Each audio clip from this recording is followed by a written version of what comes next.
We will spend the rest of the class working on the liquefy. Okay, so I ask you to open up this image. We made the action to actually work on this image. Let me undo all the stuff that we have on here. We're just going to talk about doing the hair fix right now, but I'm going to get rid of this tonal retouching right here by simply opening up. I've got my tonal retouch small layer selected. I'm just opening up the edit menu down to fill, and then when the fill dialog box opens up, click on the drop down menu. Down at the very bottom you can pick 50% gray, leave it at a normal blending mode, 100% opacity, and say OK, and it just gets it gets rid of that mark that's actually on that. But where we want to be working is on the pixel retouch layer, so that's what we're going to go after first. So does everybody have a copy of this thing open? So again, in your session 6 assignment folder, you should be able to find a virgin copy of this. So the issue that I've got right here is going to be about the hair, and so I'm going to show you the way that I would go about doing this. This is pretty much the way we talked about doing Sunny. Did I even start that video recording? Yep. The way we talked about doing Sunny. You can try and do this with the clone stamp tool. But the problem with the clone stamp tool, well here, let's try it. We're working on our pixel retouch layer right here. So I'm going to hit the S key to get the clone stamp tool, make the tool a little bit larger. I'm going to check to see what its edge is like. In this case, I'm going to bring it down to probably a little bit more than 50%, because again, the trick that we were running into, and this is true of all retouching of this kind, is that well here, let's take a look at it, 100%. I'm going to go ahead and grab it at a 100% hardness, and I'm going to sample a piece of this girl's hair, hold down the Option key, click and sample it, come over and click and drag down on the next part. And what you see happens is there's a very hard line right here. You can see where the brush started right here because the brush is so hard. So in a perfect world, if we could blend that in a way, it would be terrific, but we can't really do that. So people's other option then, I'm going to Command Z to undo that, is to make it a completely soft brush. They'll bring it all the way down here, and they'll do the exact same thing. So I'm going to do a sample here, bring it over here, and click and drag it down. But the problem that I have now is that where that brush edge is, I'm going to show you what a soft brush looks like here really quickly, so hang on just 1 second. I am going to use a regular brush, make it black and as big, and also keep it completely soft. And now when I do a mark on this, you can see on the edges of that brush, as it starts to fade from the center out to nothing, what ends up happening is in these transition areas, it's letting old texture, it's letting the original texture come through. And so what I'm doing by using a soft brush is I'm mixing, and the clone stamp tool, I'm mixing a new texture with soft texture at those edges. Does that make sense to everybody what I'm talking about? And the problem with that is it destroys the texture. It leaves you the old texture and mixes the new in with it, which is not really any believable texture at all. So the trick is to try to use as hard a brush as you can to eliminate that from happening, but also a soft enough brush that you cannot spot the edges of the brush line when you actually do it. So that's the goal in all of this. So again, if I go back in time, so the clone stamp tool doesn't work for me because the other problem with the clone stamp tool is this. I'm going to zip back out, and I'll make a very obvious version of this. I'm going to, again, sample this part of her hair, come over to the next part, click and sample it down. Hang on 1 second. That's not the clone stamp tool. Undo on that. And the S key. Click to sample this. Come over and click and drag this down. And I'm still not doing, oh, I'm working, sorry, on my wrong layer. Okay, one last time, Option click to set the source point, click and drag this down, and look what we've got. This is a repeating pattern. You can see that the hair that I just replaced right here is identical to the hair that was right next to it. If we jump back out all the way, you can actually spot it. It looks identical. It's just repeating pattern. And that's never believable. Anybody who even doesn't do retouching will spot that a mile away. So that's not what I'm going to do either. So I'm going to Command Z to undo that. Instead, I'm going to just build a hair patch. It ends up being a whole lot more effective. So I'm working on my pixel retouch layer. I'm going to hit the L key to get the lasso tool. And you want to select all of her hair. So take a look at my selection. Don't try to be too close about this. You'll inevitably screw something up. You'll inevitably not have enough hair to actually do it. So I'm going to select this entire, all of the hair that's on this top corner. Make sure I get all of that in there.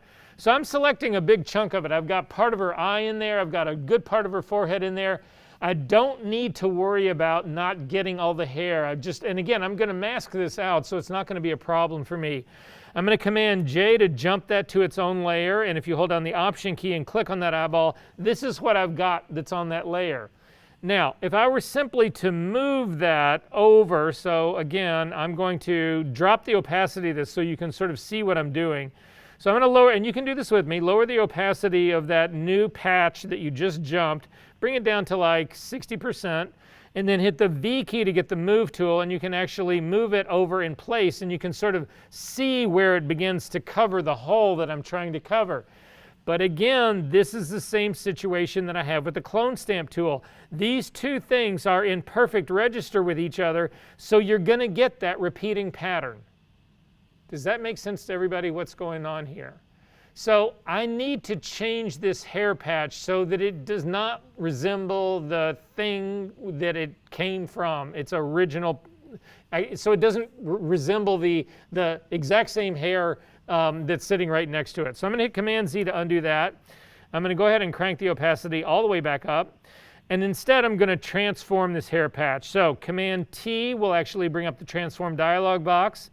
And the first thing that I do is I tend to rotate it. So I'm going to have my cursor that's outside of the bounding box that is the transform handles. And I'm simply going to click and move to the left so that I rotate this thing clockwise. I think that's the direction that I want to go, but now that I'm thinking about it, maybe going yeah, it is definitely the direction that I want to go.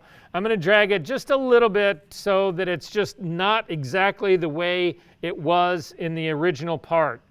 Then I'm going to click on the bottom handle. So if you take a look at my screen, see the handle where I'm at. I'm going to click it and drag down. So I'm stretching the hair out now.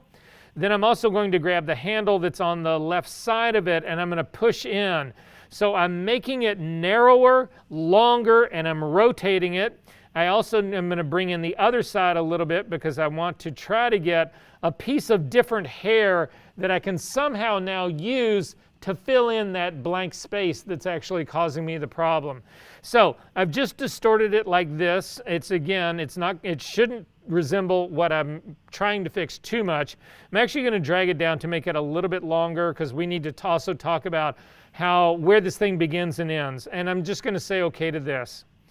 Now, you can try and eyeball this as any way you want to do it, but the easiest way for me to do this is, again, hit the V key, which will give you the move tool, and just loosely position it where you think it should go. So mine is very loosely positioned where I think it should go, where the hole in her hair really is. It's just roughly there.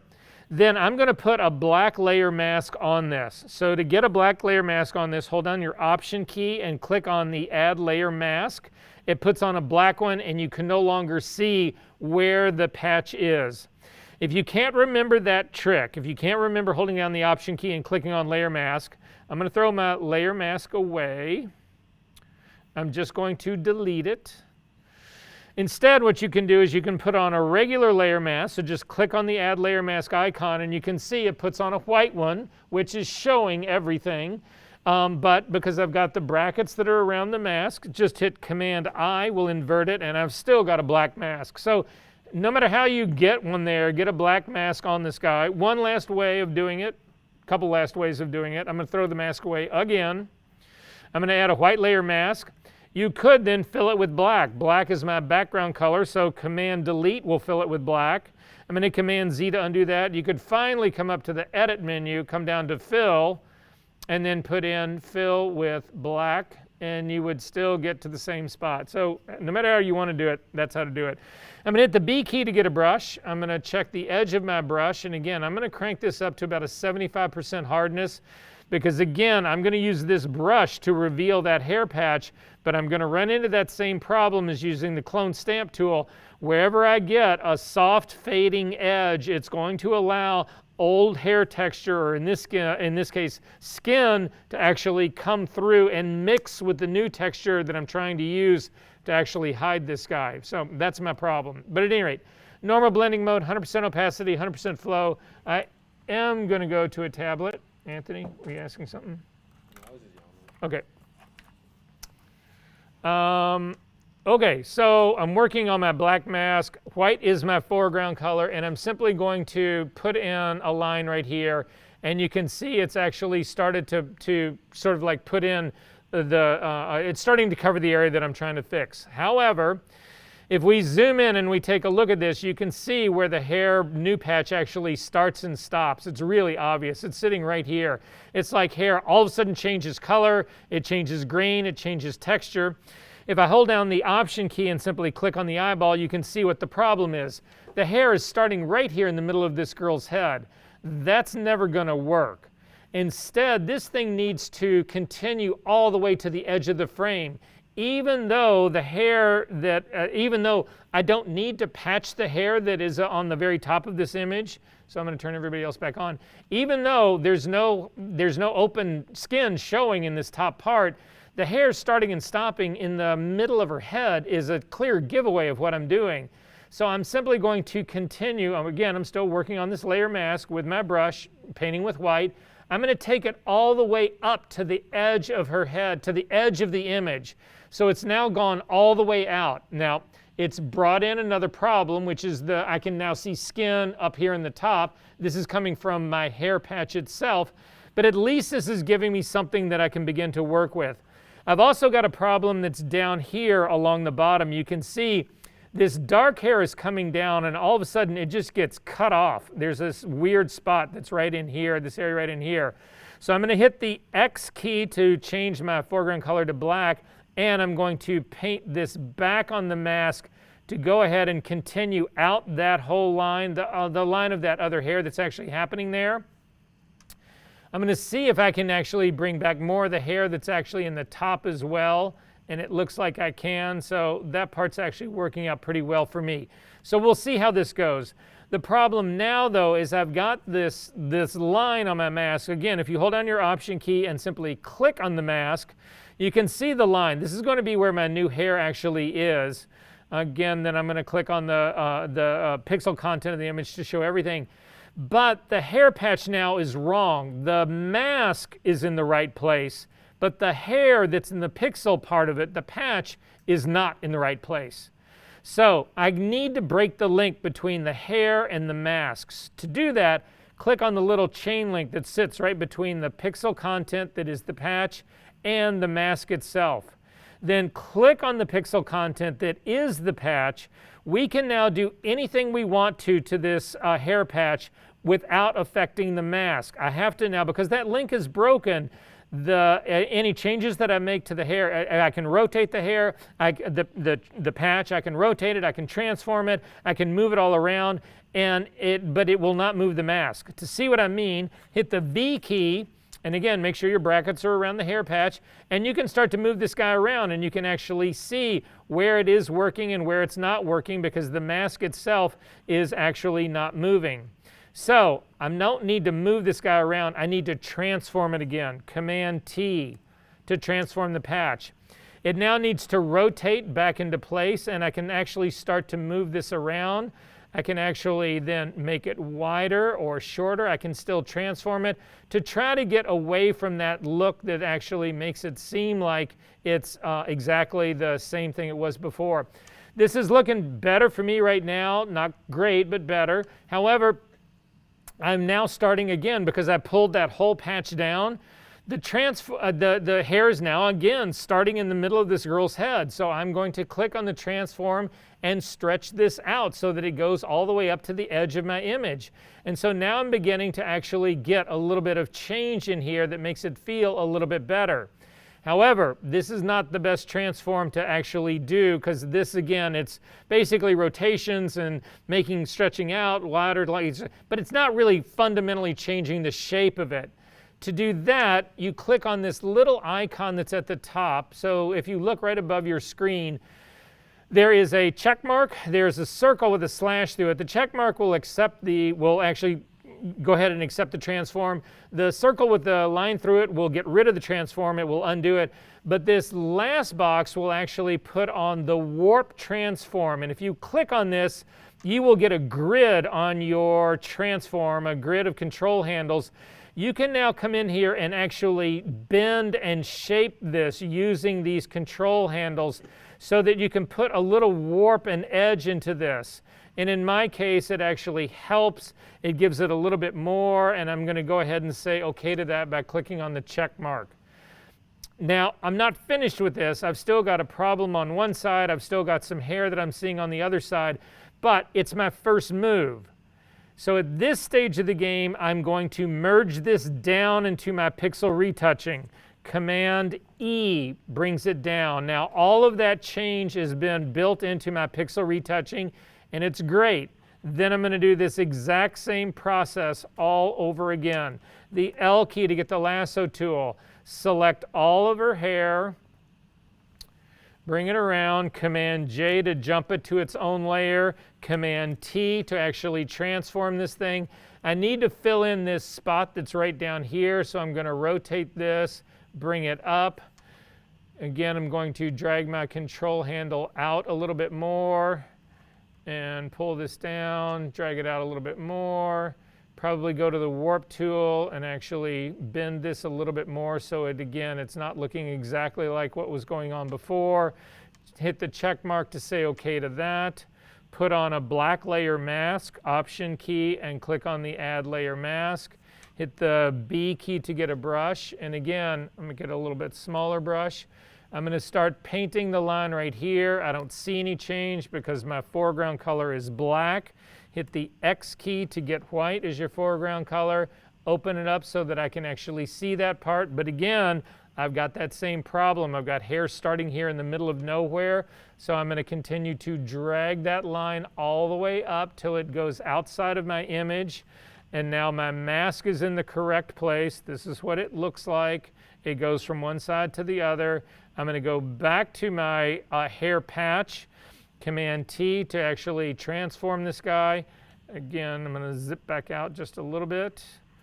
Rotate a little bit. I can, ooh, not that much. Actually unrotate that quite a bit. Move it around so it actually looks like this. It's going in here. Again, I'm going to put quite a bit of bend in this guy because it looks just like it's just super hardcore flat. So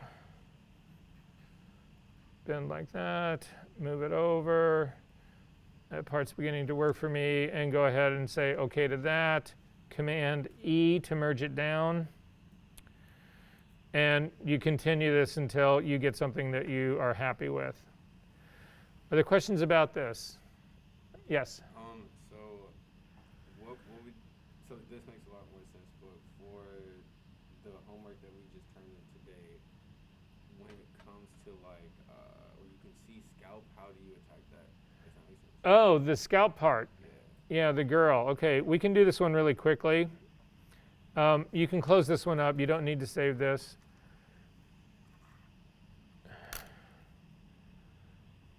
So the question was about the retouching one, and I think it's this girl right here. It's in that same folder, so you can pull it. It's in 7 as well, but in session 6, there's a copy of the girl that I asked you guys to completely retouch.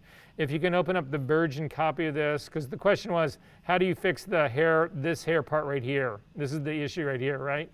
So this is what I would do for this guy. Again, this is after you've done, you've created your new version, because again, you don't want to be doing this kind of work and then actually try to knock this whole thing out. So I would go ahead and build the knockout first, put her on the new background, and that starts my new version, and everything goes from there, right? So then I start my split frequency work, and then this very same work right here. So we're going to do somewhat the same trick right here. So the L key to get the lasso tool. First off, even though I don't really need it, I'm going to go ahead and do it. Make a copy of this background layer, Command J. Again, it's always about safety. I'm going to rename it Pixel really quick. I could have run my action on that. It would have been faster. With the lasso key, I'm going to select all of this hair. So I'm coming all the way around, all the way up to the top, all the way down like this. So I'm selecting the entire thing right here and putting it on its own layer, Command J. Then I'm going to go to the pasteboard because I'm having trouble working with my tools outside of the image. So again, hit the F key once. It puts you on the pasteboard. So now you can work with your tools outside of the image if you actually need to do that. Then at this stage of the game, what I'm going to do is actually stretch this thing because I'm trying to keep all of the original hair that's at the top, but I'm going to stretch the bottom part of it. So Command T will bring up the transform dialog box. This little point that's sitting right in the middle is the anchor point. And what the anchor point means is that you can see, well, I'm going to turn everybody else off if I can. I can't, so hang on. I'm going to cancel out of this really quickly. I'm just going to turn everybody else off so you can see what's going on. Command T to actually do this. If I start to stretch this out from the corner, you can actually see what's happening is that it does all of the motion around this point. So what you can do is you can move this point, and I'm actually going to move it up here to the top so that now when I pull this down, it stretches it, but it holds the hair that was originally going outside or touching the edge of my frame. It's holding all of that in place, which works for me. So I'm going to actually do that. If you don't have the anchor point, you need to click on this little check box right here. It's something that we set up in preferences, but I know you've been having issues with your preferences, but they've now put a check mark on there so that you'll get the anchor point. So I'm simply dragging it out to actually extend it out so that I can hopefully get a better hairline on that. So, and I don't know, again, I'm going to have to put it on a layer mask and do all the tricks that I just did. But I'm going to go ahead and say OK to that. I'm going to put a black layer mask on this, Option, hold down the Option key and click on Add Layer Mask. I'm going to turn everybody else back on so I can see it. And I'm going to zoom into this area right here. The B key to get a brush. White is my foreground color. And now I can actually paint along this line that I'm trying to actually fill in here. And again, it's not perfectly correct, but it's close enough. But now again, you can see the transition of old hair and new. You need to continue this all the way out to the edge of the image. So I'm dragging all of this completely out. Again, the line is not in the correct spot, but everything else hopefully will be. So I'm just going to continue to drag all of this out. I'm going to break the link between the width and the height. I'm going to click on the hair part itself, hit the V key to get the move tool, and push this up till it actually starts to be the area that I'm really looking for here. And this looks like a better line for me right here now than it was before, so this is the difference in the two. But I'm doing it and I'm keeping all the hairline actually in there. Now, you can still see a solid line going on right here. You can try to actually mask this in by matching the hair that's around it. So again, I'm going to go to the B key. I'm on my layer mask right here. I'm going to hit the X key because I want to hide some of this. And I'm going to just work my way around in here to hide that whole edge so that I don't have any of that part actually showing. This line that's right here is actually pretty hardcore solid here. It looks like really solid. I'm going to go back to my pixel layer, hit the V key one more time to move it to see if any small little change in there helps. I think that actually adds a nice little touch. It doesn't look so painted in. I have a problem right here at the crown of her head. I don't really believe what's going on in there. And again, I think that that's new. It is actually all new right here. So back onto my layer mask.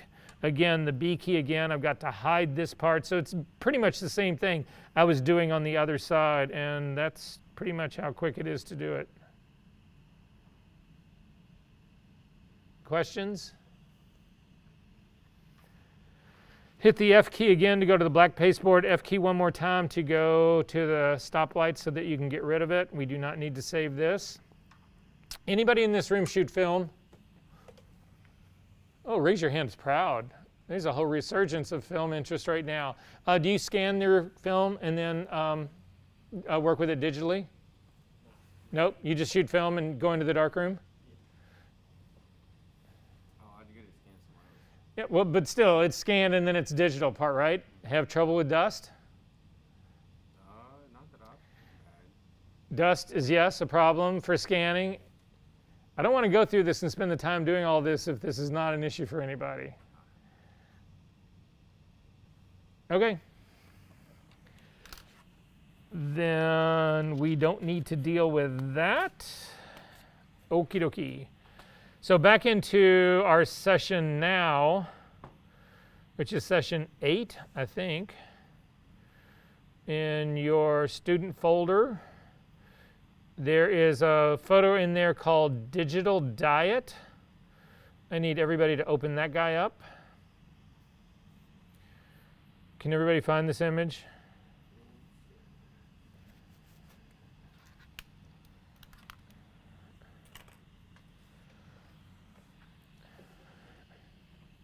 Okay, so this is another wrinkle. This is the very beginning of us doing body modification. So this is another wrinkle that comes into this whole debate or this whole conversation that we have about this. So when I look at this, is actually is one of my images. When I look at this image, I feel like this girl's hip on the right-hand side looks too big. I feel like I need to narrow that part down. So when I very first did this class, when I very first wrote this class, we were working on this very image, and I told the story, so I'm going to tell it to you guys right now. There is a theory that what you become attracted to physically in your life has to do with what is in vogue, what is in fad when you hit puberty and first are starting to be attracted to other people. At that moment, you get imprinted with what is fashionable or fatty at that point. Whatever you would call fashionable, whatever you would call fatty. This is going to be different for everybody. But for me, it happened in the early 60s, and Twiggy was the model of the day. And so I know in my own experience that I am drawn to women who have boy bodies. No hips, really no bust. I mean, that's just what and if you were to see my wife, you would think, well, clearly something changed. But at any rate, I'm merely saying. So I say in this that I'm looking at this image. This is how I would retouch this image. I think her hips are too big and are too wide, and so I'm going to narrow this down. And there was a teacher in this who's actually taking. There's 2 teachers who actually took the first version of this class here at Columbia, and he actually came. He was a little bit older than me, and he came from California, and really surfer culture guy. And he was really into women that had huge hourglasses, and he looked at me and he goes, "Are you out of your mind? She is perfect." My point being is that all of this, to some level, is subjective. None of this necessarily is real. So again, I feel the need to continue to apologize for doing any of this, but that's going to be my last apology. Are we all okay with this part? Okay, so there was a time before Liquify, and sometimes Liquify is not your best tool to actually do this work with. Sometimes there's easier tools to do it with, and we haven't really looked at that transform tool a lot, so we're going to do it right now. So in order to do this, I'm actually going to zoom into this girl's hip. This is what I think is a little bit too wide for me. So to fix that, again, I'm going to do what we've always do, Command J to duplicate this layer, hit the L key to get the lasso tool, and now what I want to do is I actually want to draw, I'm going to use my lasso tool to make a selection. But what I know that I need to do is I need to, no matter what I do with this part of her hip line right here, I need to reconnect that leg to the sweater that's on the top, and also to her her shin, her leg area, not her thigh, but her leg area here. I need to, no matter what I do to that hip, I need it to reconnect to the untransformed part that will be her lower leg and her sweater. So when I do the transform, I need to catch part of both of those. So I'm going to draw a lasso around. I'm going to catch part of the top of the sweater. I'm going to come down through the middle of her leg and make sure that I catch part of that front leg as well, and then simply come back. You do not want to catch part of this shirt of the jacket, because if you do, when you do the transform, it's going to distort the jacket as well, and that's not what we're looking to do. So this is the selection that I've made to actually do this with. I'm going to hit, again, Command J to jump that to its own layer, so it's now sitting on its own layer. And then I'm going to do Command T to bring up the transform dialog box. Now, you can use that little icon that, again, is right next to the word that says bicubic for interpolation, or you can come to the Edit menu down to the transforms, the list of them. In the list, you have scale, rotate, skew, perspective, distort, perspective, and warp. Warp is the one that you want. That's what that little graph-like looking thing is. That is the warp tool. And so this will give me control on being able to actually do this. However, I want to see this relative to the other leg, to the original leg that I'm doing. I want to be able to see sort of a before and after. So at this stage of the game, even though you've got an active transform going, you can actually lower the opacity. So I'm going to drop the opacity of that layer down to about 60, 65%, something like that. And then what this transform box does is you'll see that there are points at all four corners. They are control handles. There's also two sets of control handles between each of those on the walls. Those will also allow you to manipulate this image. So look up at my screen right now and you'll see what I mean by this. I'm going to grab this point that is sort of like, again, if we imagine this sort of kind of a clock face, maybe at like 3:30, 4 o'clock, whatever. You can click this handle and push it in, and it actually warps this grid, and in the same breath warps the image. You can sort of see the one that's actually behind it right now. So I'm going to push that one in first. I'm going to grab the one that's now up above it and push that in a little bit more as well. I'm going to then come down to the bottom, and I'm going to actually start to push this part up. But I need this leg to reconnect, and if it's not reconnecting right here, I can grab this bottom handle and pull it down so that it reconnects to that lower leg. Remember, I said that part's really important. You can also grab where these graph lines join each other in the middle. You can click on this and push this entire thing in as well. So I'm really just trying to get a shape that I feel like works for me right here that sort of narrows this out in a way that I want to narrow this out. And I feel like this is pretty good, sort of like what I've got going on in here. So I'm going to go ahead and hit the check mark to say OK to that. I'm going to then bring my opacity all the way back up again. And it's a pretty good mix right now. I'm going to check to make sure, but if I turn this thing on and off, you can actually see I've actually pushed it in. I've got a problem on the lower leg right here where it actually breaks apart. So I missed that in the transform, but I can fix this using a layer mask.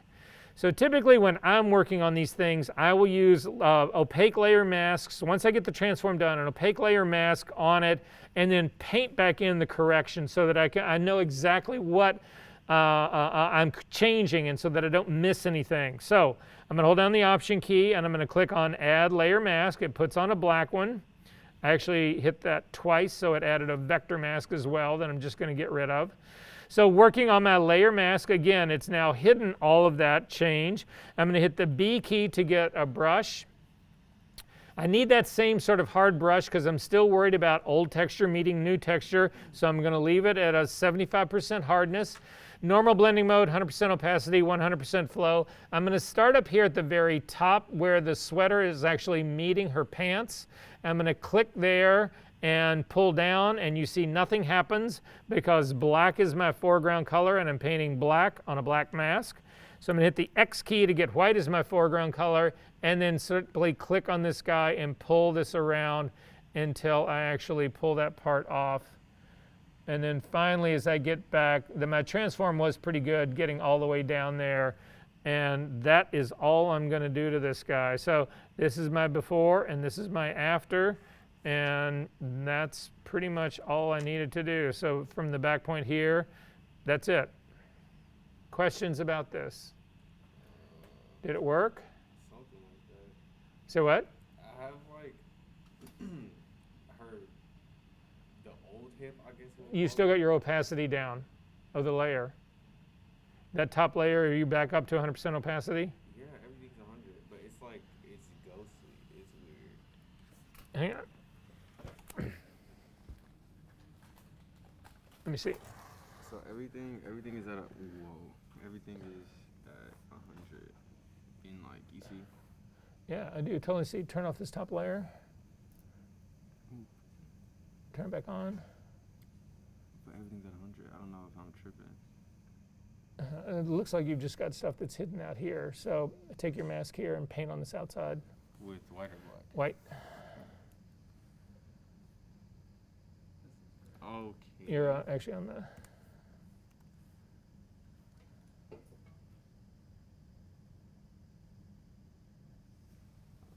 No.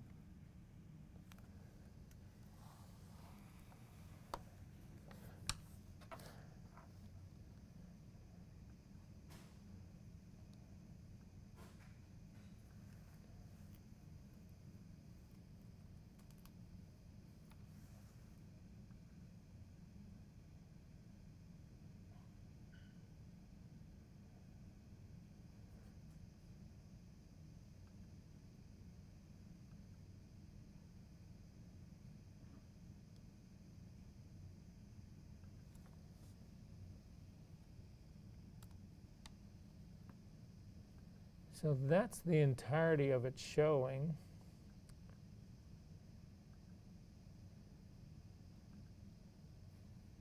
It's in here.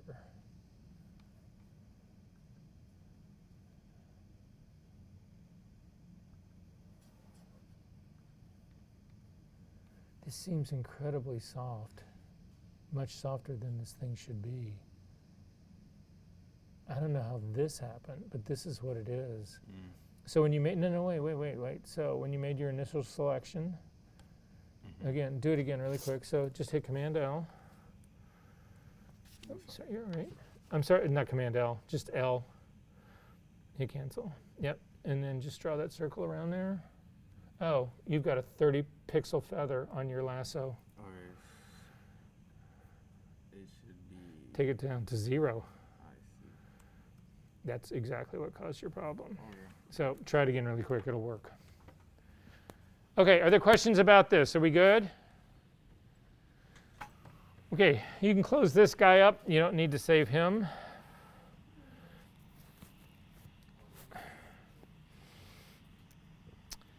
And we are going to open another file. So the next file that I want in here is, there's an image in here called a man in his belly. If you can open that up.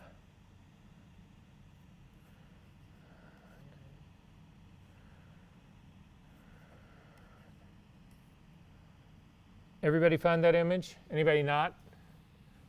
Okay, so we need to explore the Liquify workspace. And in the old days, Liquify did not work on smart objects. In the new days, it does. And if you try to use Liquify, again, it's a transform, it's a destructive move.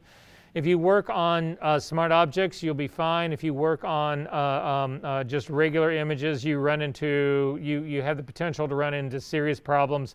And it's very hard to save your work and go back in space and do all of those sorts of things, whatever. So your first move in this is to change this, even though it's the one at the very bottom, change this to a smart object. So up to the layer menu, down to smart objects, down to convert smart object, and you'll notice that it renames your layer 0, and it's got a little square. It's got the little smart object part down in the bottom. I am going to duplicate this, Command J, to actually make a copy of it, and rename that copy Pixel Retouch, because this is Pixel Retouching.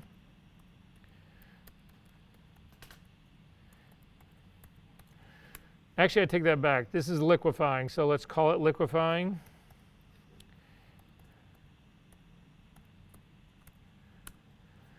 And then to get to the Liquify tool, it is a filter. You come up to the filter menu, and you come down to Liquify. It's in the sort of the top group into Liquify, and it's going to take us into a completely different space. So the Liquify tool, I don't think it was originally, no, it was not originally written by Adobe. There was a different company that wrote this tool, and Adobe saw it, and they liked it so much They actually bought it, but when they integrated it into Photoshop, they couldn't leave it in the Photoshop working space.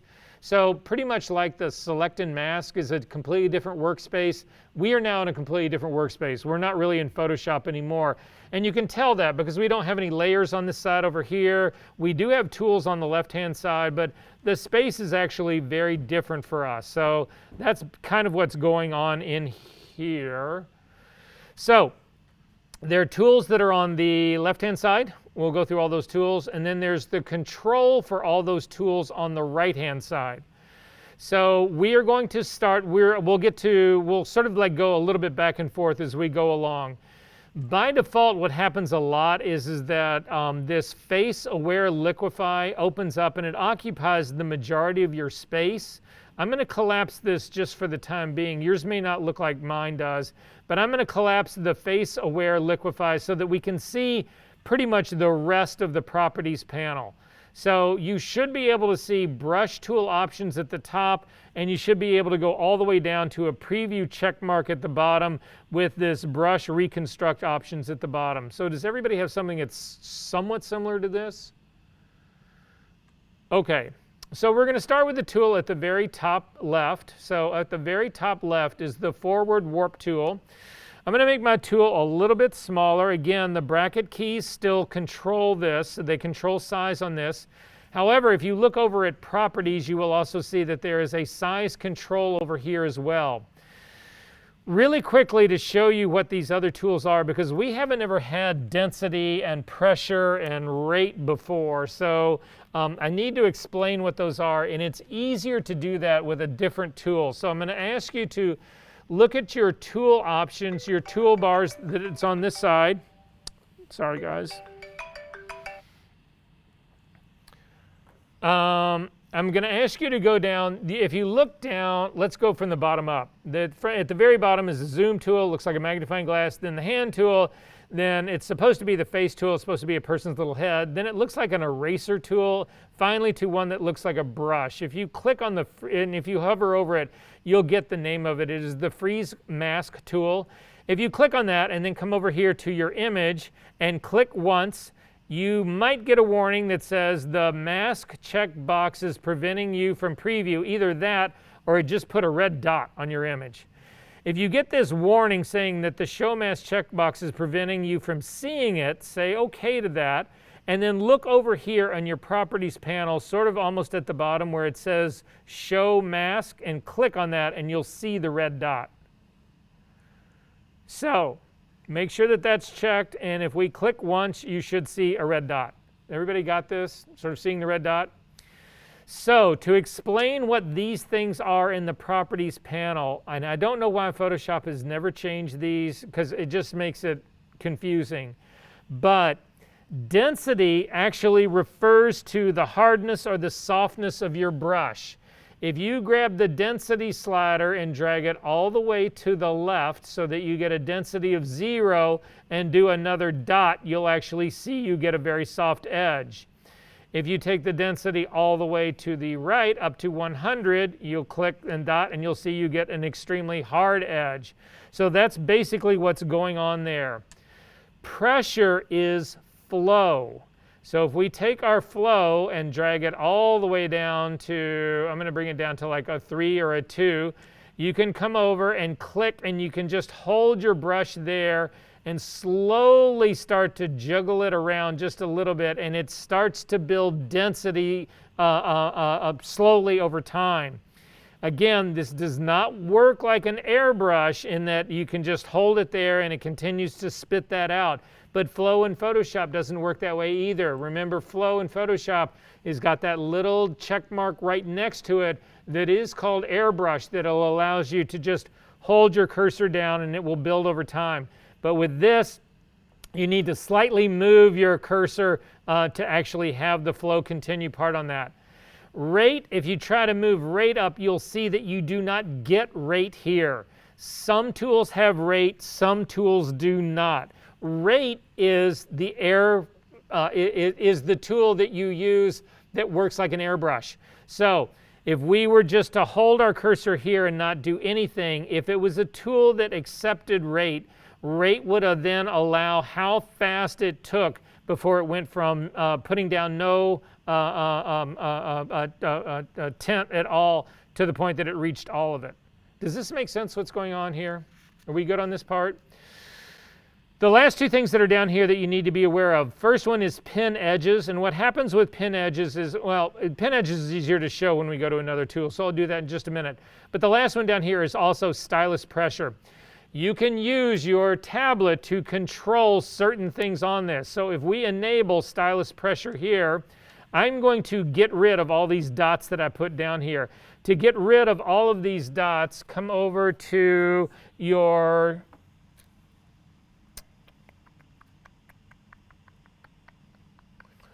mask options right here and click on none. These things that we're putting down, those red dots, are actually masks that control where you can and where you can't actually use liquify. So if I enable stylus pressure right now, and I've actually got, again, my pressure is down. Now I actually have got pressure on here. Now I can actually press harder and I can get faster to that dot. My suggestion is that you do not use stylus pressure when you're first learning to use this tool. It will only confuse things more. So I would say don't. I'm going to again get rid of the mask that's on there by clicking none. The default for a lot of this stuff is a pressure of 50, so I'm going to drag my pressure up to 50, and also a density, again, that's the quality of your edge, of 50 as well. This is pretty much a go-to back return to sort of like normal. And then size is whatever you want size to be. Every tool has its own unique settings. So you'll see right now I'm using the freeze tool. It's got a brush size of 500 pixels, but when I go to the very top tool, I'm going to click on it, you can see it changes. It's only got 400 pixels. So the values that you put in for every one of these tools are sticky. And so in this case, I'm going to, the 400 pixel size is fine, a density of 50 is fine, a pressure of 50 is fine. Again, I do not have rate here. I'm going to uncheck pin edges, and I'll show you what that is in just a second. But I want to show you what the tool really does. So I'm going to do this on this guy's back. So on his, basically on his shoulders, the push forward tool. If you click on this tool and drag straight across, you can see it distorts the pixels by pushing them all in towards the right-hand side, exactly the way I push this. It's not only to the right-hand side, you can actually push, I'm going to come down to his stomach and go back to the left-hand side, and so you can see basically what this tool is doing. It's pushing those pixels around. If you come all the way over to the edge, I'm all the way on the right side edge of my tool, of my image. If you click and drag here, you will actually see it tore this edge open. It actually opens it up, and there's transparent pixels that are showing underneath this. Now, in most cases, that's not something you want to do. You want to be able to distort the image itself, but you don't want to be tearing this part away from the edges, because especially if you have an image that's actually of a room or something like that, where you would have detail in all of this, you would spot this. But even on this white, you will actually spot that empty part right there. I'm going to hit Command-Z to undo that, and then click on Pin Edges, and then do the same move again, and you'll see nothing happens on that edge. This Pin Edges protects those edges. It keeps it so that the liquify tool cannot distort the edges or tear them away at all. So down at the very bottom of the properties panel, you will actually see there are brush reconstruct options. The thing I want you to look at is the little box that's on the right hand side that says restore all. If you click on that, it undoes everything. So this is not a selective thing. This redoes everything, and it'll pull you right back to it. I'm going to stick with this push to forward tool, and actually I'm going to do quite a bit of on him. So I'm just like pulling down 3 or 4 lines through this guy to just make sure that you see some sort of shape in here. If you click then on the reconstruct option, you will actually get a reconstruct dialog box that opens up. So again, just not the restore all, but the reconstruct, the box that's on the left hand side. This will actually give you an amount that is set at 100%, meaning it's not doing any reconstruction at all. But you can drag this little slider from 100% all the way back to 0% Once you get back to 0%, you've completely undone everything. But you could leave it at 50%, which is only 50% of the liquefy work that you've actually done on this.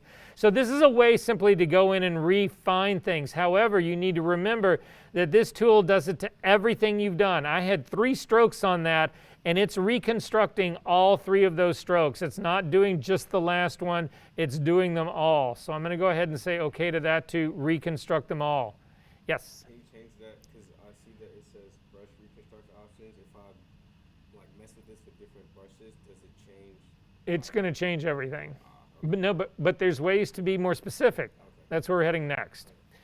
Okay, so let's do the same thing again. I'm going to do this push to the left. I'm not push to the left. The push forward warp tool. I'm going to do the same thing. I'm going to do 3 or 4 strokes through his body. So just I'll get some really good distortion going on all over his body. The next tool down is the reconstruct tool.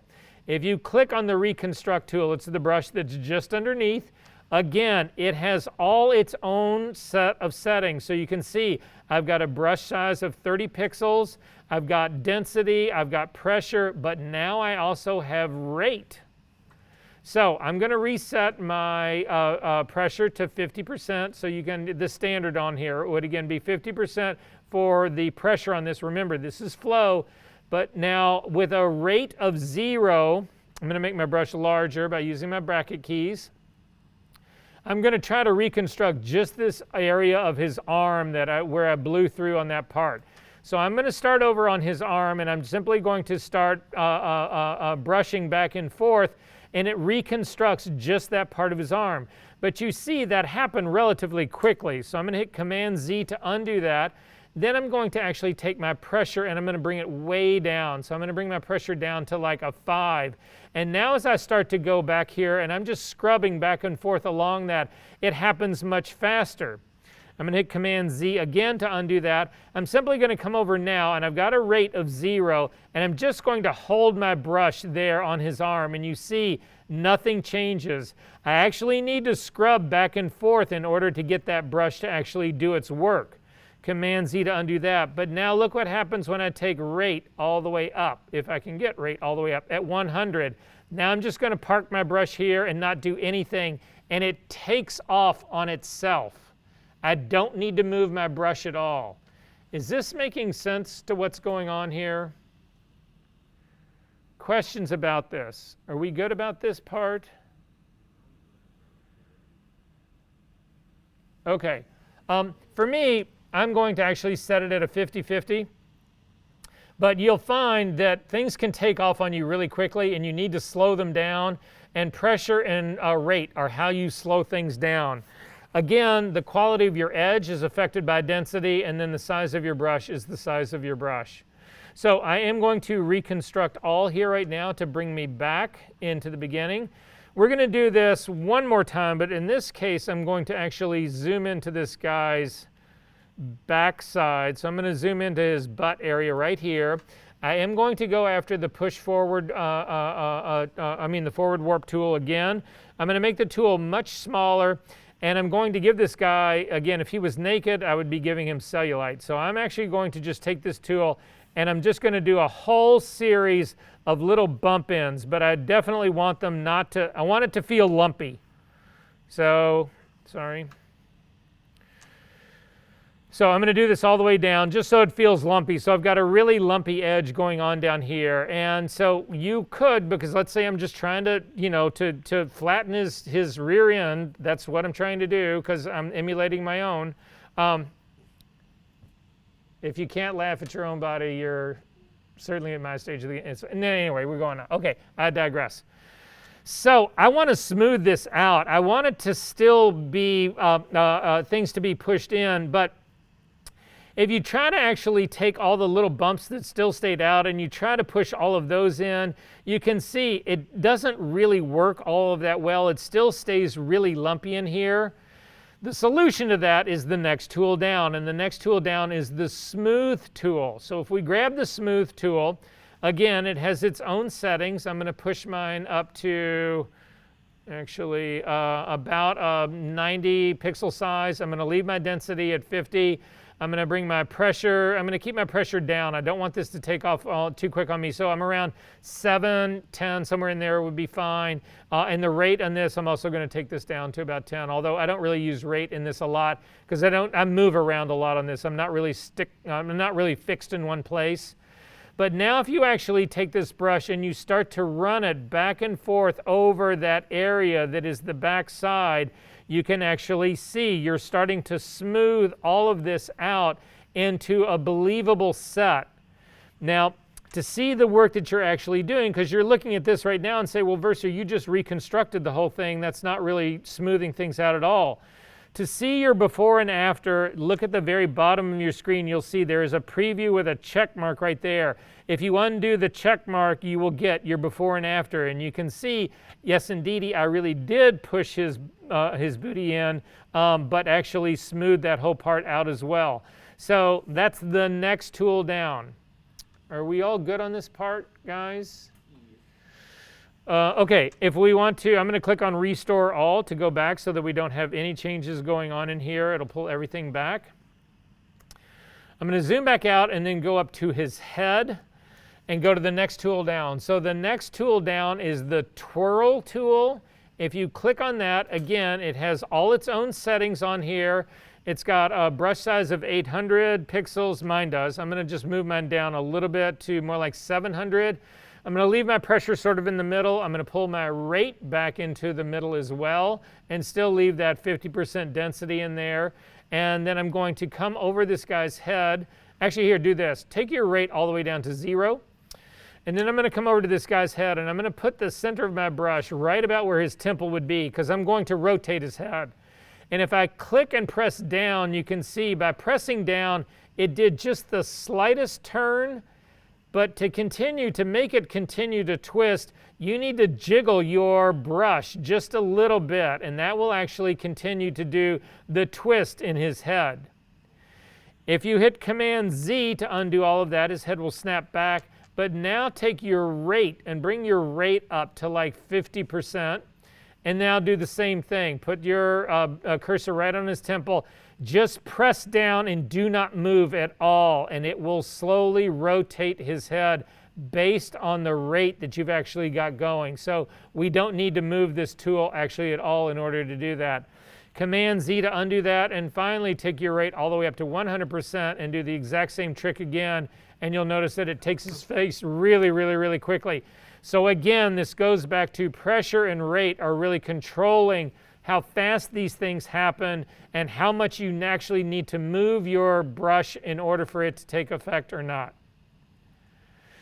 Hit Command Z to undo that. I'm going to bring my rate back down to 50%. Well, that's great for turning things clockwise, but what about counterclockwise? To get the opposite motion, you hold down the Option key. So hold down your Option key and click on his temple as well. And you'll notice that it actually lifts his head back up. It's sort of bringing it back up. You'll also notice that it actually has some pretty serious distortion in here. Part of that is coming from the fact that I've got a density set at 50. Again, that's a soft edge brush. So the distortion that's happening in the center of this is more extreme than the stuff that's happening at the edges of that. If you hit Command Z to undo that, take your density all the way up to 100 and do the same move. I'm actually going to make my brush a lot bigger as well. So I'm going to make my brush considerably bigger so that his head is really more at the center of what's going on. And I'm going to click and do this again. And you'll actually notice now it's actually impacting his body as well as his head. So again, I'm going to hit Command Z to undo that. If I hold down the Option key, I can actually click to get it to go in the opposite direction. And so that's a better move on his head, but it's also distorting a lot of his body as well, which I don't want to have happen. So I'm going to hit Command Z to undo that. You can control, because I need a big brush like this to get a smooth rotation of his head, but it's so big it's actually changing his body as well.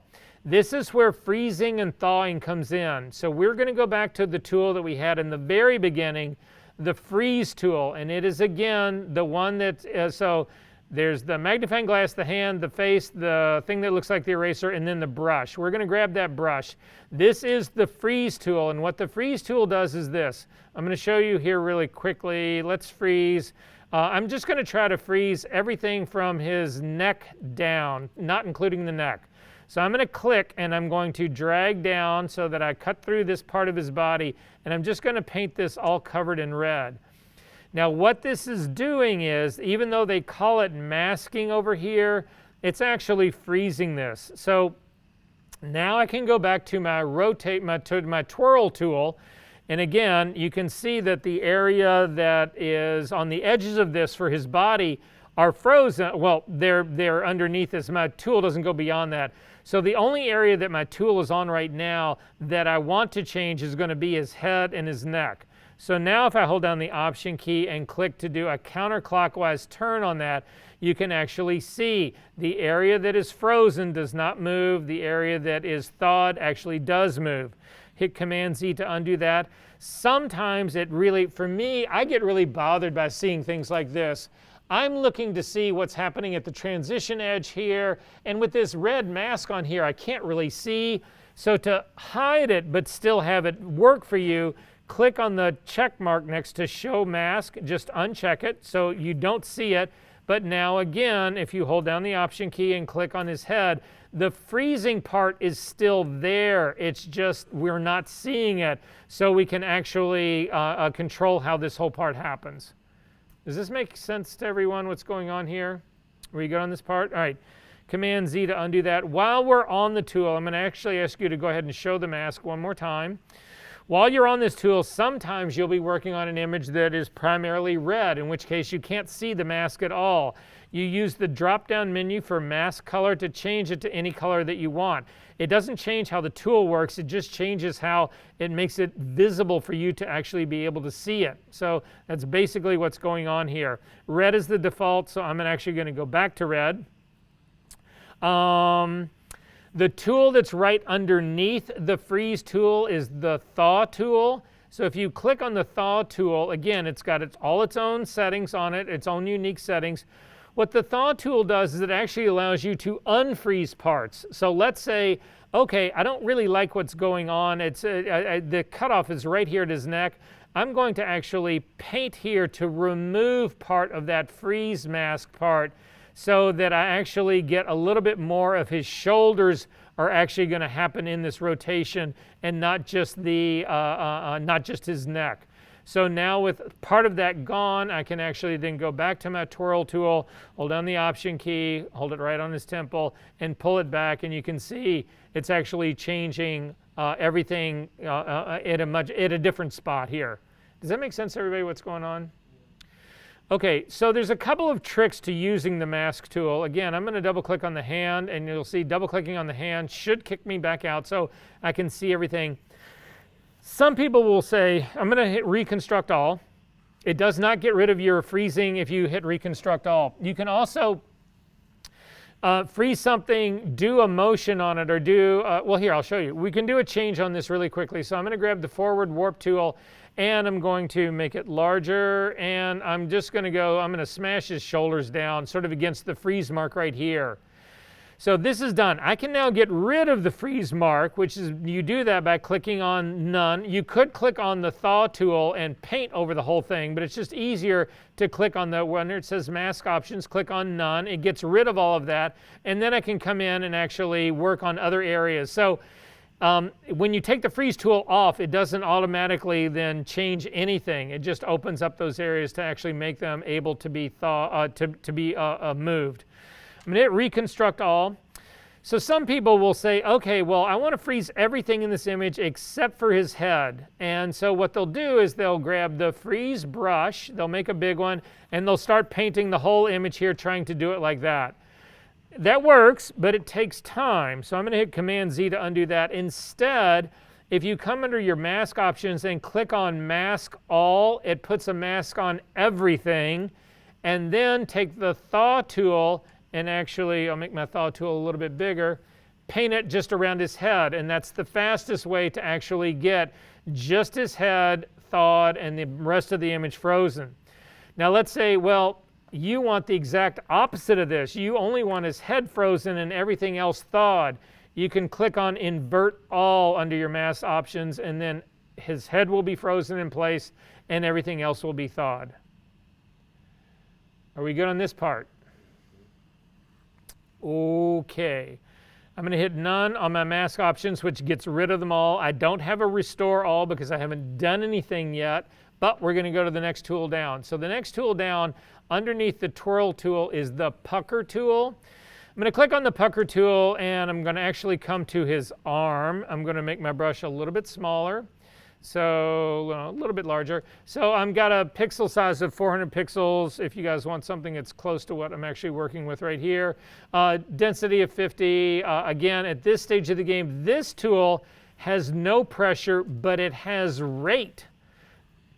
So what this means is that I can hold the tool down. If I take my rate all the way down, remember it's like this is like a airbrush tool.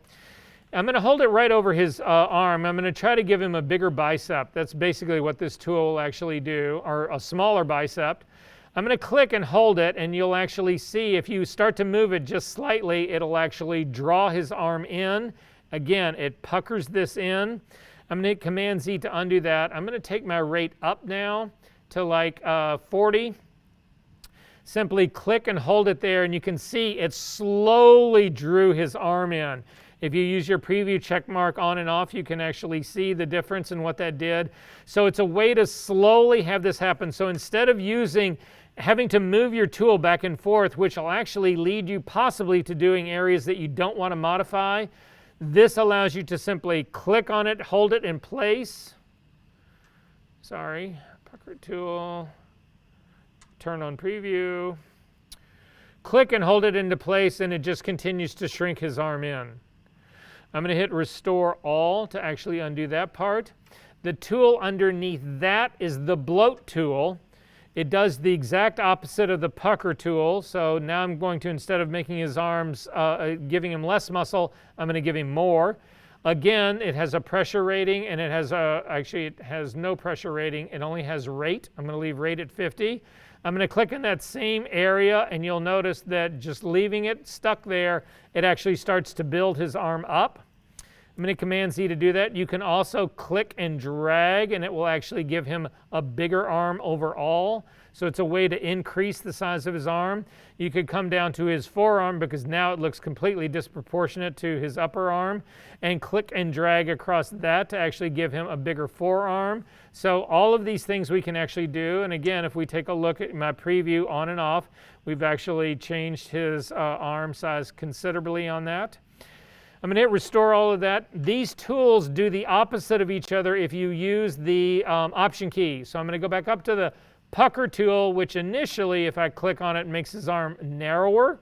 I'm going to hit Command Z to undo that. Hold down the Option key and click, and it actually makes his arm larger.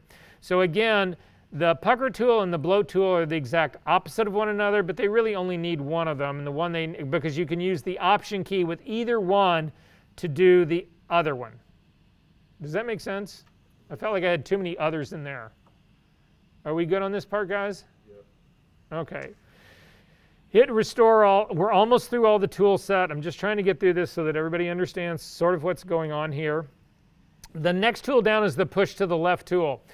If you click over and hover over it, you'll see it says Push to the Left tool. Again, it's got its own brush settings.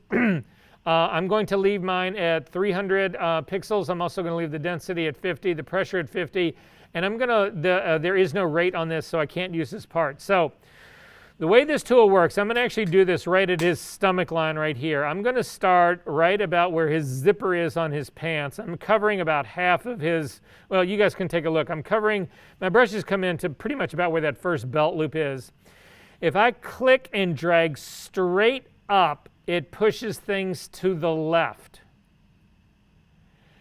If I hit Command Z and undo that, if I start up above his belly, up on the top, and click and drag down, you'll see it pulls things to the right.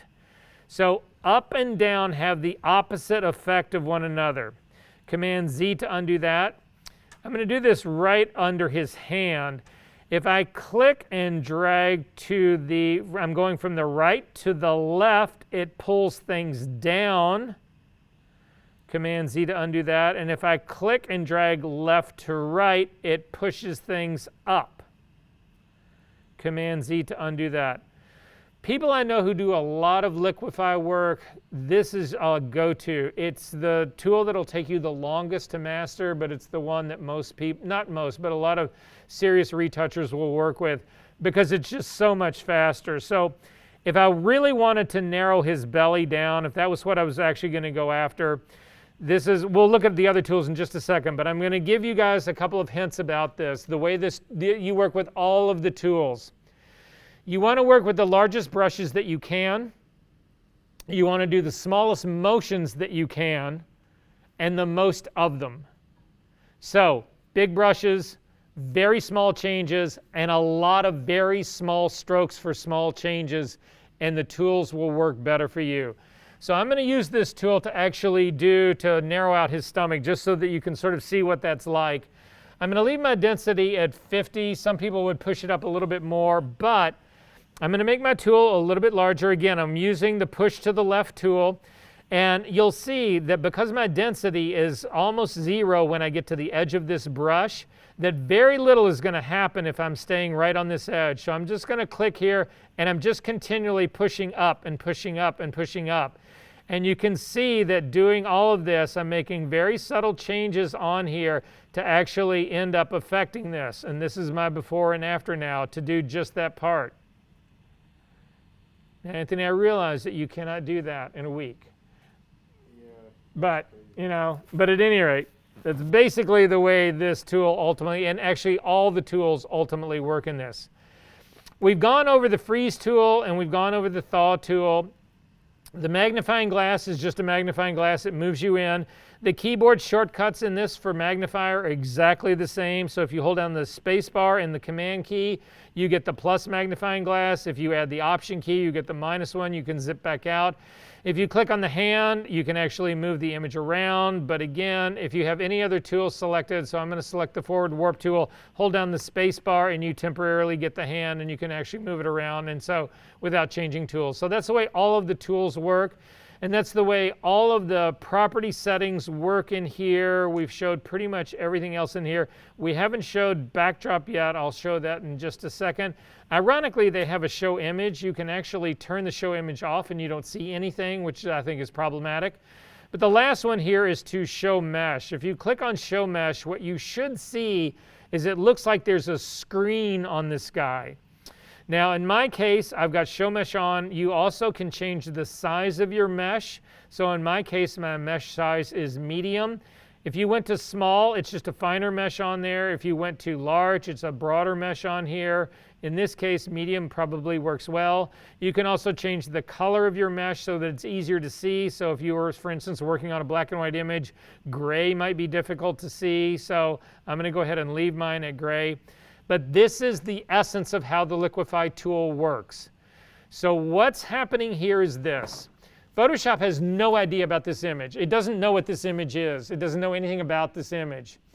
What happens when you go into the liquify tool space is that it takes the image and it attaches it to this screen. So imagine you're taking an image and you're literally gluing it to a window screen. So it's glued to that window screen, and then you distort the screen. When you distort the screen, you distort the image. But all Photoshop knows how to do is to distort this screen. It has no idea that this guy is attached to it. So to see what that looks like, again, I'm going to go to the push to the left tool and do his stomach again really quickly. So let me turn on preview. And you can actually see what is this. Look at the distortion that's actually happened in this screen. So I'm pushing in here. This is the distortion. This is the push to the left. This is what's causing his stomach to actually go in. This is also how the reconstruct tool works. So if I go to the reconstruct tool, which is the second one down, and I'm going to actually slow this down. So I'm going to bring my pressure way down and my rate way down, so this happens slowly. And I'm simply going to start scrubbing along this, and you can see how it's actually pulling the distortion out. This is just pulling distortion out over here of background. You can't tell anything that's happening. But this is now pulling it back, and you'll actually see eventually we will start to pull his stomach out. I'm going to bump my pressure up to like a 50 so it happens a little quicker. And you can see it's pulling the distortion out of the screen, out of the mesh, And that's what's actually returning this to its original way of being. Does this make sense to everyone, what we've got going here? All right, I'm going to hit cancel out of here. We need to open another image really quickly. Don't completely throw this one away. Leave it open up in Photoshop. We're going to come back to it. But the next one I want to open actually is this. It's another copy of that file you just finished retouching. It's the 081025 Verser Fashion. If you go ahead and open that guy up. And it's this image right here. It's just another copy of that same image. Can everybody find that guy? It's in session 7. It's in the very same one. Yeah. It's right next to the man in his belly. It should be. Isn't yours that way? No. Oh, sorry. Yours isn't that way. It's not that way. So in your case, go back to 7. Yeah, it's going to be in session 7, inside of student folder, inside the assignment folder. There's another copy of it in there. Just open that guy up. Everybody good? Okay, we're going to do the same thing with this guy. Again, I'm going to come up to the layer menu, come down to Smart Objects, and convert this to a Smart Object first. I want to work non-destructively. I'm going to hit Command J to make a copy of it, double click on it and call it Liquify. And say OK to that, and then up to the filter menu, down to Liquify. And this is going to bring me into the Liquify workspace. I am going to uncheck Show Mesh because I don't want that whole thing on top. But this time I'm actually going to either click on the, so if you look on the left-hand side, there is the magnifying tool of the hand and then a thing that looks like somebody's head. That is the face-aware part. If you click on that, it will actually bring on the face-aware part. But the face-aware part, you'll see if you bring your cursor around the images, there are highlights, there's things, control handles that show up around the eyes. There's ones that show up around the face. There's ones that do all sorts of things. Now, if you work with this a lot, this would be enough and you can actually do the things with this. Personally, I think it's easier to learn if you actually use the controls in the Properties panel.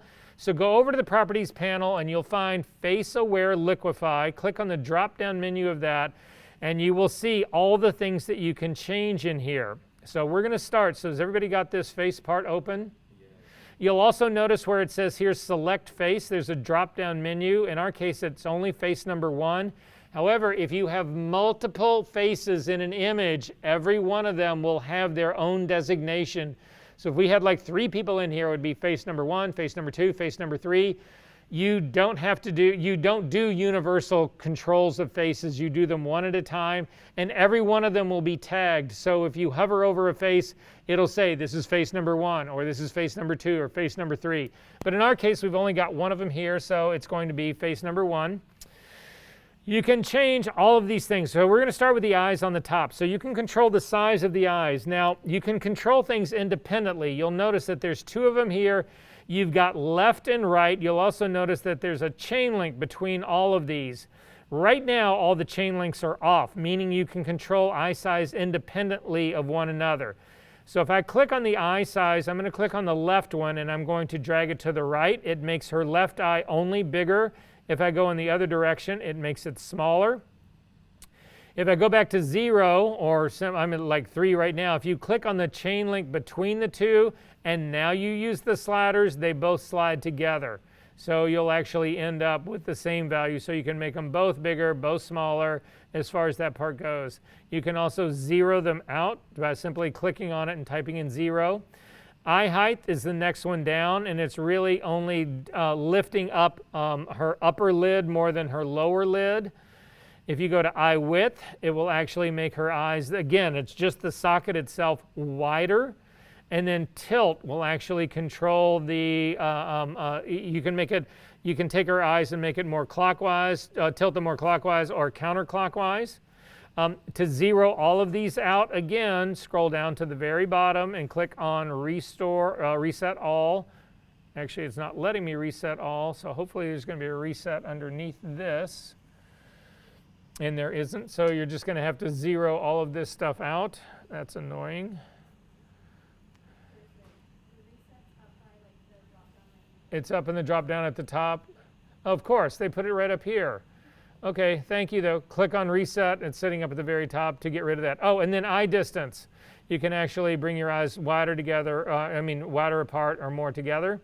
Again, and unfortunately, again, like all of Photoshop, if you double click on the little slider control, it doesn't zero things out, which it should, but I'm gonna hit reset. Nose height, you can go after this again. Nose height actually literally raises the tip of her nose up or brings it further down. It goes in the opposite direction as well. Nose width makes it actually wider or more narrow. In terms of her smile, I think this is a stretch, but we'll look at it anyway.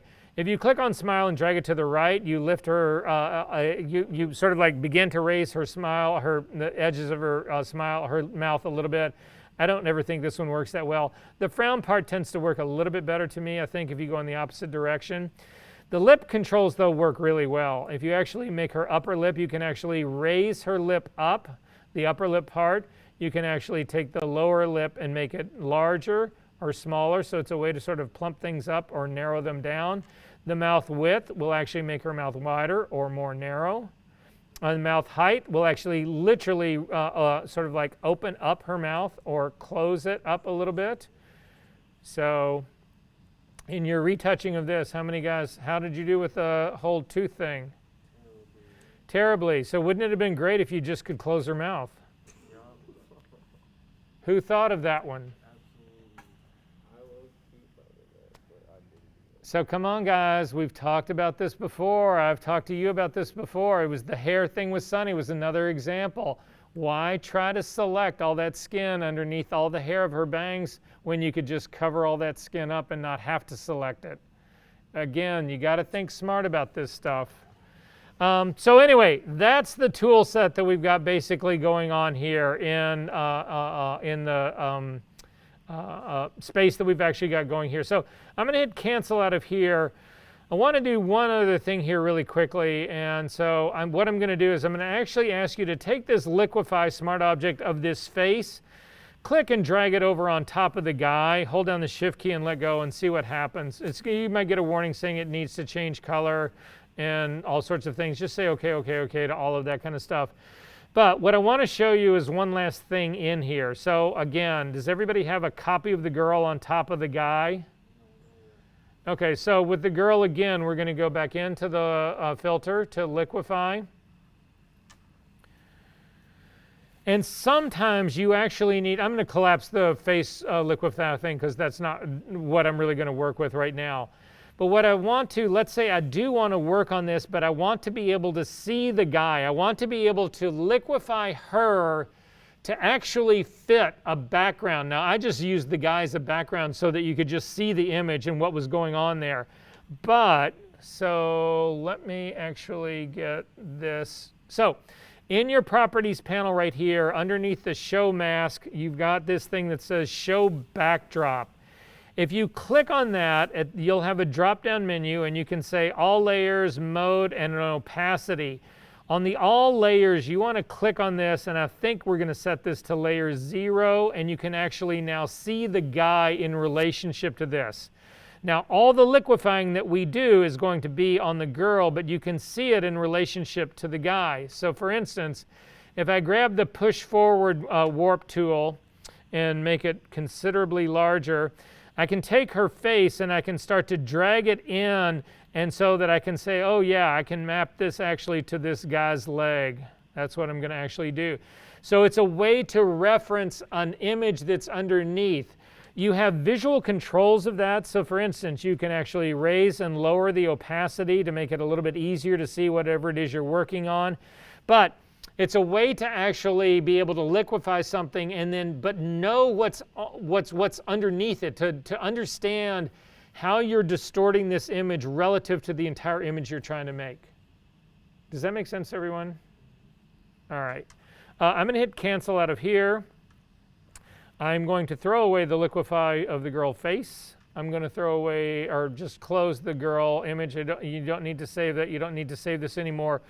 really quickly in the next 5 minutes, we're going to actually go after how I would rebuild this guy, or what I would sort of like do with this guy.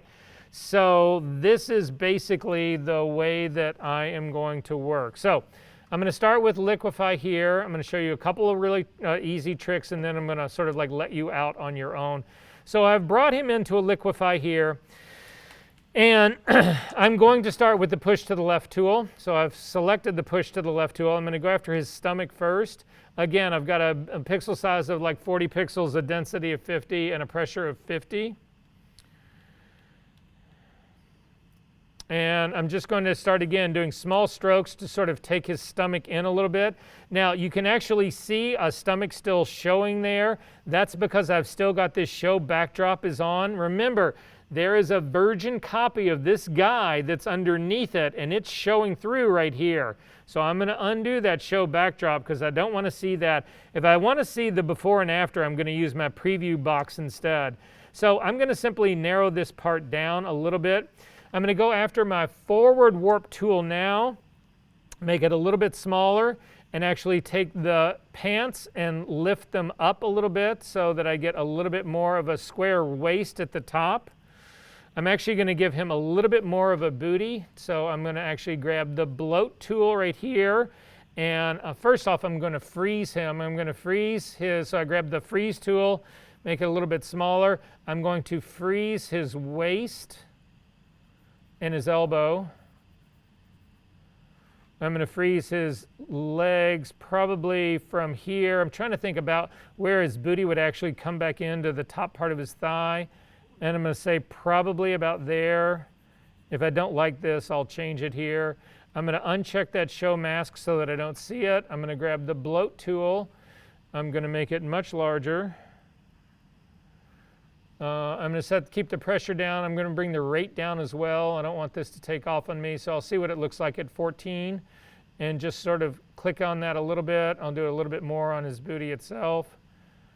This is my before and after now. It gives it a little bit more shape in here, a little bit more, but I feel like it needs a little bit more shape as well.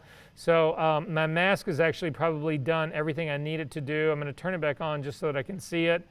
Yeah, I'm going to go ahead and say none on that. And then I'm going to reshape this a little bit using the forward warp tool. So again, the forward push tool. And I'm going to bring in the lower part of his pant just a little bit.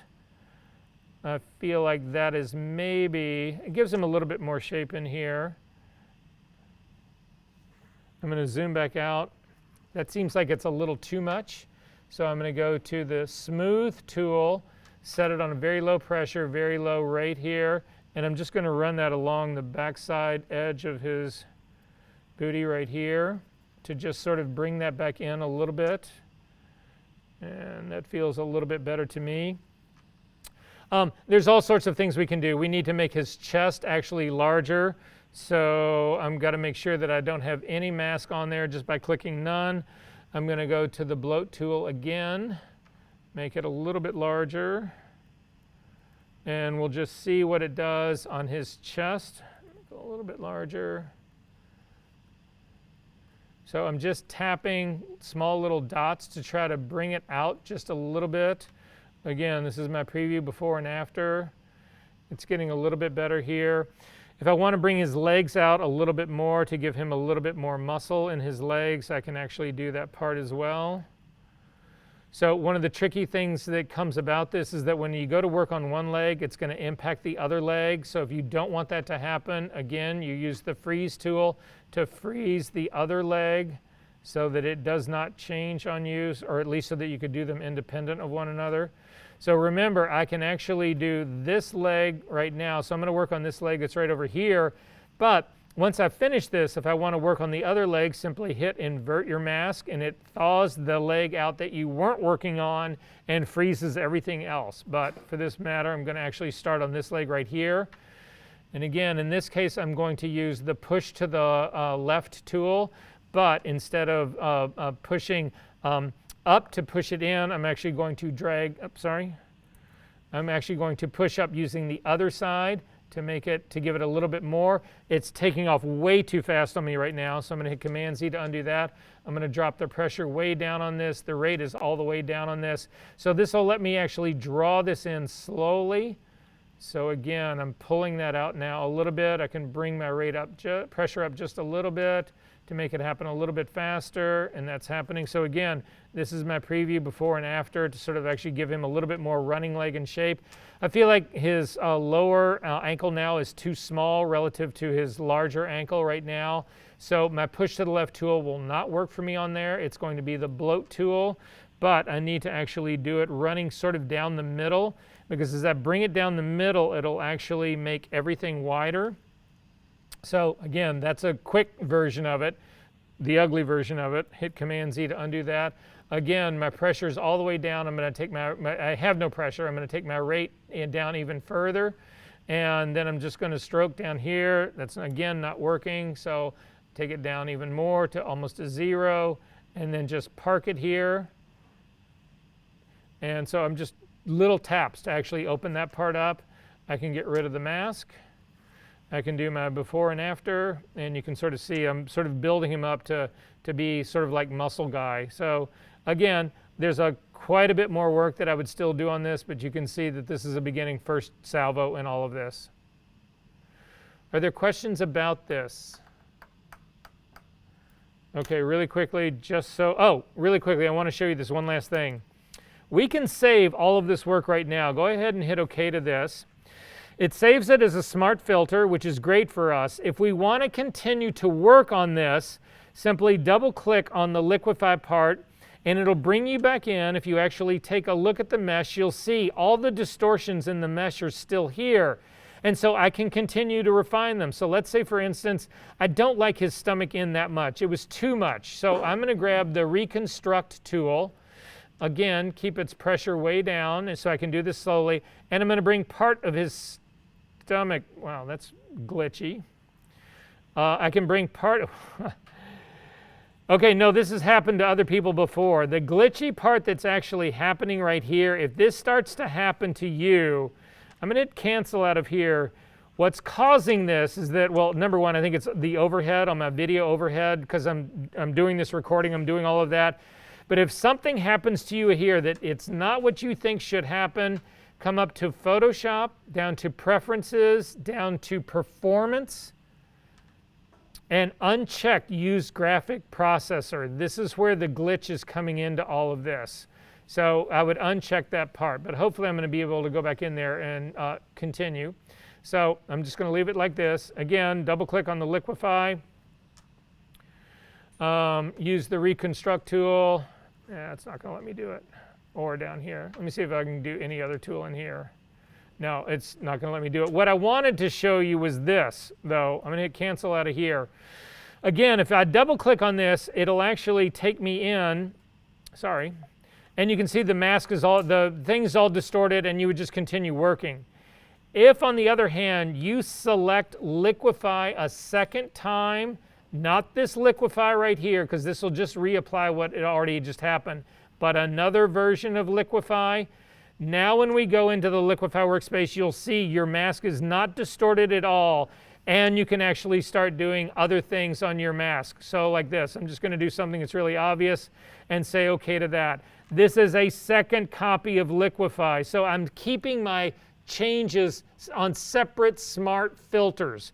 So if I turn off the smart filter that I just added, I get rid of that second change. Does that make sense to everyone? So if you get something perfect and you're worried about continuing on to the next step, just do it as a second version of liquefy, or a third. These are unlimited. You can have 20 of them, 50 of them. One last thing really quickly, just to show you what the homework assignment is. That's the last thing we've got, and you guys are out of here. So the assignment is to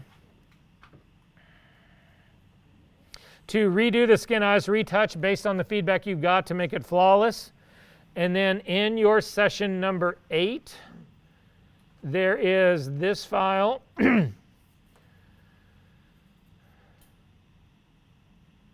And you can read the assignment. So what I'm asking you to do on this assignment is you need to thin her thighs down, thin her arms down, contract her stomach, lift her shoulders, make her boobs smaller and higher, narrow her ankles down, thin her shins throughout, rotate her head so that it is straight up and down, narrow the face down a little bit. And it also says on here to save your final mesh. You do not need to save your mesh on this assignment. Yes? With the old assignment, I don't think I have that on Canvas. Do you know if I can like re-download that same PSV? Does that make sense? This of the girl? No, of the assignment that we're redoing. I don't know if I still have that old file. Oh, it just go online. All the complete assignments are still on our server. Oh, okay. Yeah. If not, send me an email and I can send it to you via Smash transfer. Okay. All right, are we good on this, guys? Yeah. Great. Hey, David and Caleb, can I see you guys after class for just a sec?